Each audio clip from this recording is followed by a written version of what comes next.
Magandang buhay sa lahat. Ang saya-saya ng fan na nakita si Enrique Hill. Ang sabi pa nito, sayang, at wala si Liza Soberano. Naispatan nga si Enrique, habang siya ay namamasyal. Lucky pa din, ang tagahanga ni Ken, at nakita, at nakapagpa-picture pa, sa binata. Nakikita, at maramdaman mo, ang saya, sa mukha nila.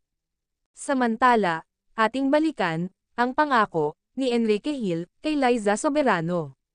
Na hanggang ngayon, kinaikip ni Ken, para sa kanyang girlfriend. I promise, that you will never be alone. We will always be together.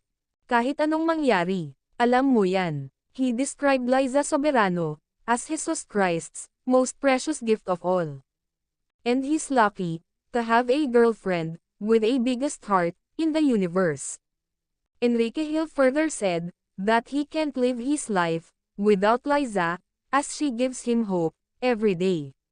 Buti na lang, di nagpapatinag, sina Kay nito, at Hopi, sa mga matinding naninira, sa kanilang relasyon. Nanatili silang kampante, at tapat, sa isa't isa. LDR man sila, o minsan magkasama. Hindi yun hadlang, sa kanilang pag-iibigan. They keep in touch, they keep private, they keep their relationships, away from toxic social media. They know what to do. Forever Liz Ken. Yeah, yeah.